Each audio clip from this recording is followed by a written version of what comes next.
맞짱 토론 시간입니다. 오늘은 취임 3주년을 맞은 문재인 대통령의 지난 3년을 평가해보고 앞으로 남은 2년의 국정 운영 방향도 짚어보겠습니다. 여야 신임 원내대표의 최우선 과제도 살펴보겠습니다. 먼저 출연자들을 소개해드립니다. 최창렬 용인대 교양학부 교수 나오셨습니다. 안녕하세요. 안녕하십니까? 신율 명지대 정치외교학과 교수입니다. 예, 안녕하세요. 네, 어서 오십시오.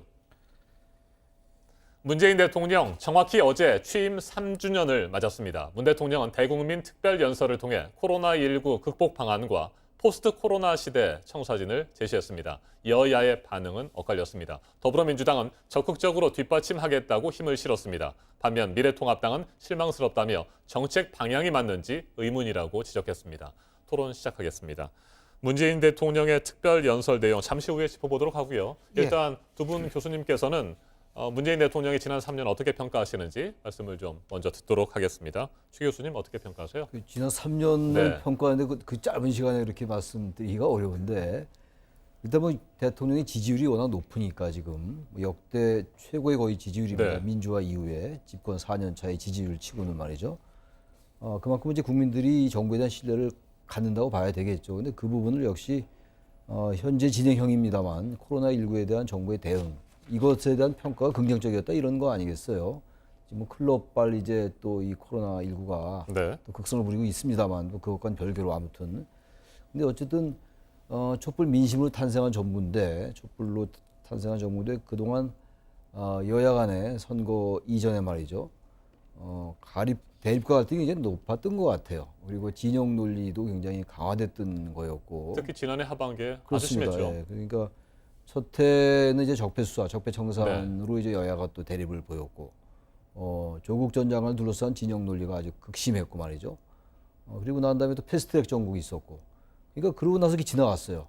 그러다 보니까 촛불 민심이 요구했던 어떤 사회적 불평등의 완화라든지 이런 것들은 좀 상대적으로 부족하지 않았나. 네. 물론 이제 최저임금 이제 인상 문제라든지 소득주도 성장 이런 것들을 주도했습니다만 역시 이 부분도 썩 그렇게 성과가 없었던 부분이 있었던 것 같아요. 근로시간 단축 이런 것들은 또 보수 진영의 반발이 있었고 네.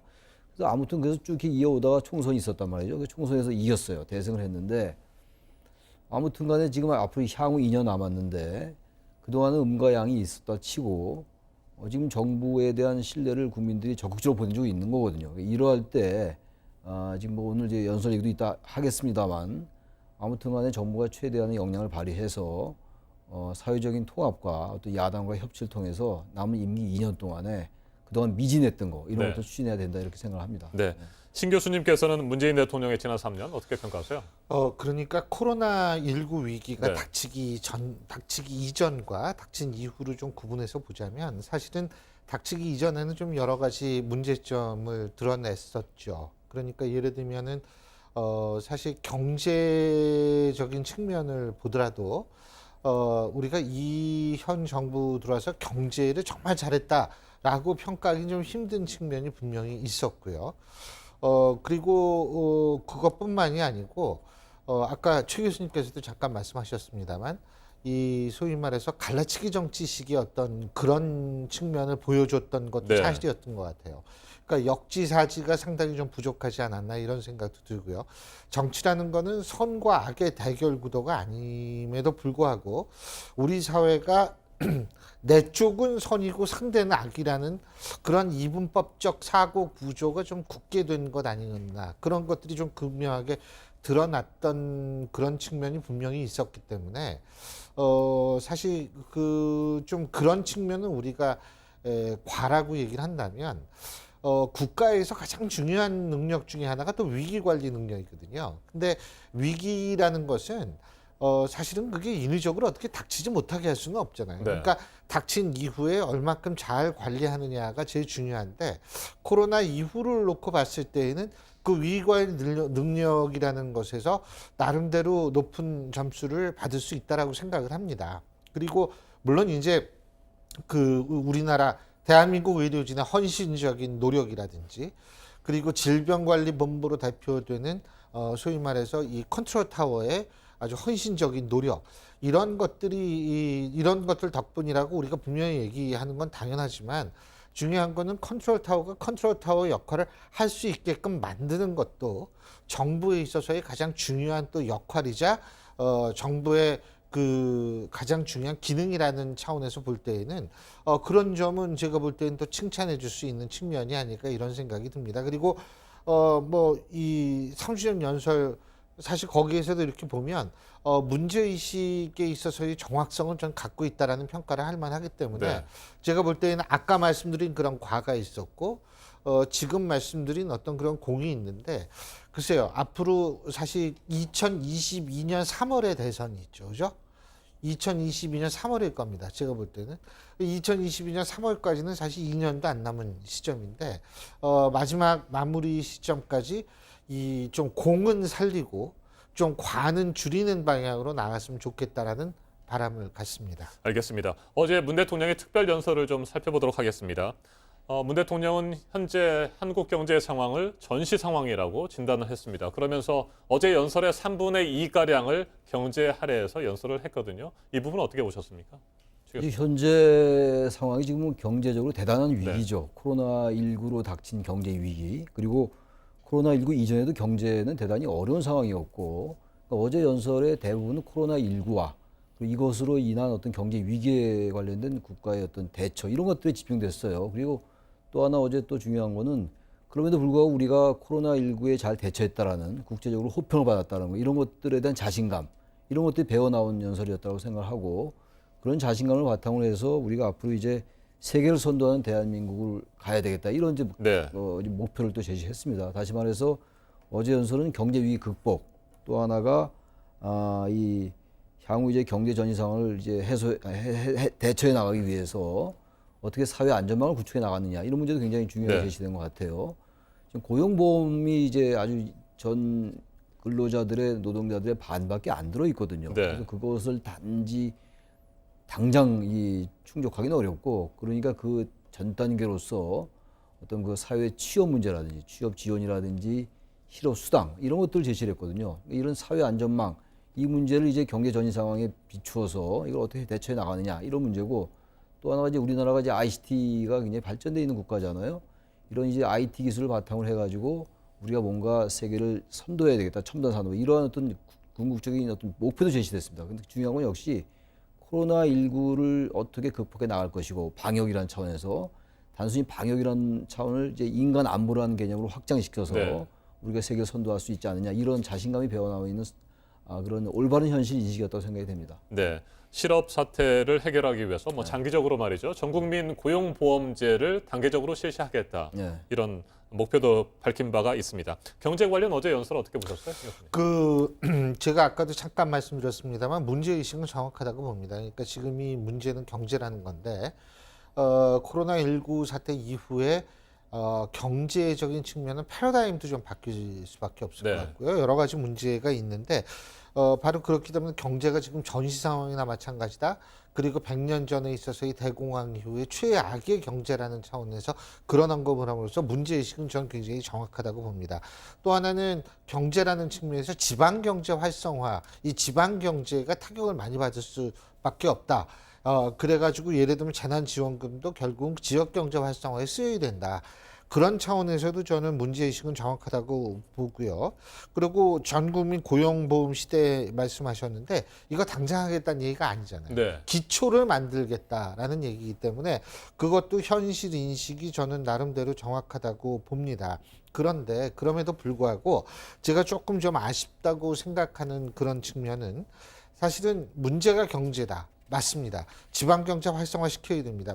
다 맞는데 이게 지금에 있어서의 소위 말하는 재정 건전성에 대한 언급은 없었거든요. 그러니까 이게 재정 건전성을 우리가 생각 안 하고 돈을 막 쏟아 부어 가지고 지금 경제를 어떤 식으로든 타격을 줄이려고 한다면 이게 결과적으로는 다시 부메랑으로 들어와서 나중에 더 큰 타격을 받을 수 있는 확률 그런 상황도 우리가 고려하지 않을 수가 없는데 그래서 사실은 이 재정 건전성을 지금 뭐 그걸 그대로 유지하자는 얘기는 아니지만 네. 우리가 그렇다고 해서 이걸 생각 안 할 수는 없는 상황이라는 거를 봤을 때에는 이 부분을 어느 정도 어떻게 그 재정 건전성이 물론 나빠질 수밖에 없지만 어느 정도 선에서 버티면서 요런 그 지금 말씀드린 경제 문제라든지 지방 경제 문제를 잘 더 막으면서 이것도 어느 정도 관리해 나갈 수 네. 있는 그런 방식에 대한 구체적인 언급이 없었다라는 점에 있어서는 좀 상당히 아쉬운 측면도 있었을 거라고 보고요. 남북 관계에 대해서는 한 문장밖에 안 나왔습니다. 전 그것도 현실 인식이 정확히 표현된 거라고 보는데, 물론 이제 기자들과의 문답에서 그 얘기는 나왔어요. 그러니까 예를 들면은 그 소위 말해서 이 남북 간에 있어서 뭐 철도 연결이라든지 이런 얘기는 나오긴 나왔습니다만, 글쎄요, 지금 남북 관계가 설령 북한이 우리한테 잘 호응을 해준다 하더라도 우리의 경제 상황 속에서 남북 관계를 그 테두리 내에서 어떻게 과거만큼 우리가 이 남북 관계의 이 호전을 위해서 완전히 노력할 수 있는 그런 상황이 아니지 않습니까? 네. 그런 측면을 어느 정도 고려하고 있는지도 사실 좀 궁금해지는 측면은 있기는 있었습니다. 근데 한 무장밖에 안 나왔기 때문에 연설에서. 자, 이 같은 상황에서 문재인 대통령 집권 후반기 2년을 맞이하게 됐습니다. 지난 4.15 총선에서 177석의 의석을 얻는 거대 여당이 됐고요. 더불어민주당. 당연히 입법 활동에 있어서는 큰 탄력을 받겠죠. 네. 자, 이 같은 상황에서 문재인 대통령이 야권과 협치 정신을 어느 정도나 발휘하게 될 것인지 이 부분도 관심 아니겠습니까, 최 교수님? 어제 이제 대통령 연설 중에 거의 대부분이 네. 법과 제도의 입법이 필요한 부분들이거든요. 그게 없이는 될 수가 없는 것들이고 법과 제도의 어떤 의 입법화를 통해서 제도화를 통해서 이루어 나가야 됩니다만 거기에 또 기본이 되는 게 사회적 합의거든요. 그러니까 지금 어제 얘기한 여러 가지 그야말로 우리 대한민국의 비전이라든지 그리고 당면한 여러 가지 위기들, 당장 이 질병에 관련된 위기도 그렇고 향후 또 재난에 관련된 것들 이런 것들에 대한 현실 인식은 정확한데 과연 예산을 어떻게 할 것인가? 앞서 이제 신 교수님 잠깐 언급했습니다만 예산 문제는 결국 이제 국회화해 나가야 되는 것이고 또 재정 건전성 문제는 여전히 정부는 지금 대단히 우려를 표명하고 있는 상황이에요. 지금 이번에 긴급 재난 지원 과정에서도 그런 이제 좀 갈등이 있었잖아요. 이런 부분들을 어떻게 잘 해소해 나갈 것이냐. 그건 결국은 야당과 어떠한 관계를 맺어나가냐의 문제거든요. 네. 근데 지금 177석의 거대 여당입니다만 야당은 대단히 쪼그라들어 있어요. 지금 사실 103석이 결코 적은 의석은 아닌데 여당에 비해서 워낙 숫자가 상대적으로 적기 때문에 이 야당을 과연 어떻게 잘 포용하면서 협치의 대상으로 삼을 것이냐의 문제입니다. 당장 지금 통합당은 당내 여러 가지 문제가 어떤 여야 간의 어떤 협치나 입법 문제보다도 더 지금 발등에 불로 떨어져 있는 상황이란 네. 말이죠. 그러니까 이런 부분들을 잘 이제 여와 야가 잘 조율하고 또 당정청 간에 잘 무리 없이 어떤 그 선순환적인 쪽으로 가면서 입법을 이끌어내야 되는 것이거든요. 그리고 사회적 합의도 이끌어내야 되고 또 여전히 좀 우리가 관심을 기울여야 될 게 사회 안전망 얘기 아까 나왔습니다만 실업수당 같은 얘기 나왔는데 기본적으로 여전히 우리나라가 빈부격차라든지 노인 빈곤율이 세계 1위예요. 자살률 여전히 1위고 이런 부분들을 어떻게 해서 나갈 것이냐는 여전히 우리나라에게 우리 사회에게 주어진 당면 과제들이거든요. 이런 것들을 같이 감안하면서 해 나가야 된다는 생각이 들어요. 지금 이제 혁신 성장 얘기가 쭉 나왔습니다만 지금 소득 주도 성장도 그렇고 혁신 성장도 그렇고 뭔가 좀 어중간한 상태에 있는 것 같아요 지금. 그러니까 이런 부분들도 잘 정리해서 성장과 어제 사회 안전망을 같이 해 나가겠다라고 이제 말씀을 했단 말이죠 대통령께서. 그러니까 이런 것들 해 나가는 데 있어서 어쨌든 간에 야당과 의견을 잘 합의해 나가는 과정. 근데 이게 대선이 2년밖에 안 남았기 네. 때문에 과연 이러한 것들이 의회에서 잘 해 나갈 수 있을 것인지에 대한 우려가 굉장히 큽니다.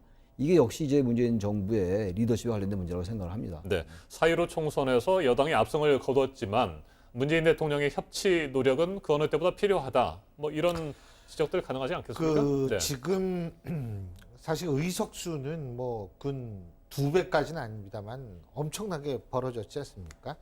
1.7배 이상 네. 벌어지고 있는데 사실은 득표율을 따지면은 8% 조금 차이가 나요. 그러니까 이게 약간의 차이에 의해서 당락이 갈려진 지역이 그만큼 많았다는 얘기인데 그렇다면은 그것은 결국 뒤집어서 얘기한다면 야당이 비록 여야 간의 의석수 차이는 그렇게 크지만 네. 실제적으로 지금 현재 정권을 좀 견제해야 된다라는 여론도 굉장히 만만치 않다라는 것이 이번 총선에서 드러난 거라고 볼 수가 있거든요.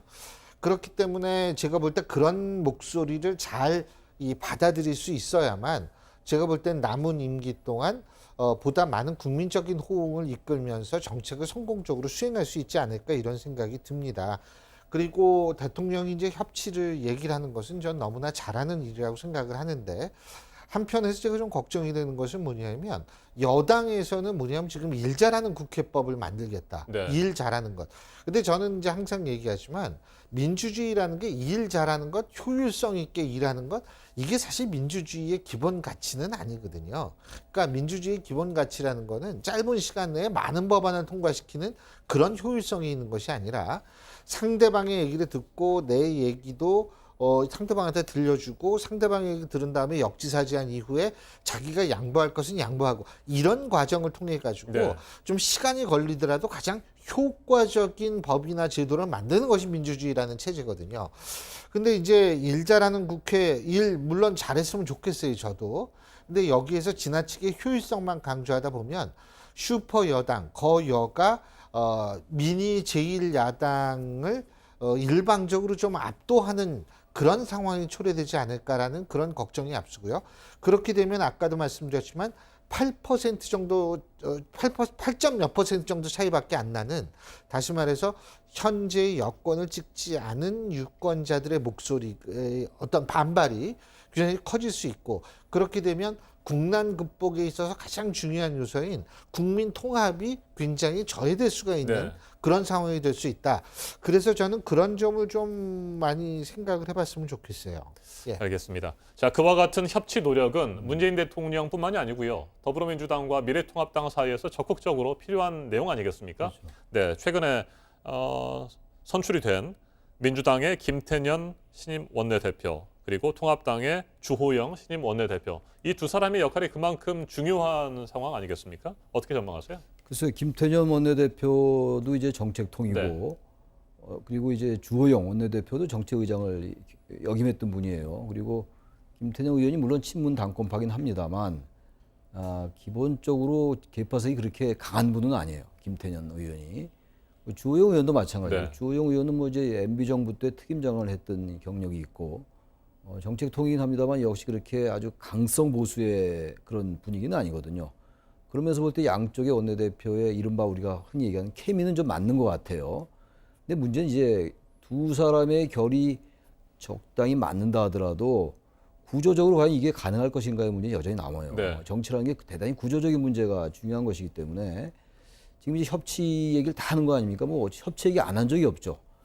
근데 문제는 이제 여당과 야당이 지금 제가 아까 잠깐 대선 언급했는데 지금 당장 아니더라도 바로 이제 대선 국면으로 들어갈 거예요. 여야의 대선 주자들, 보수와 진보의.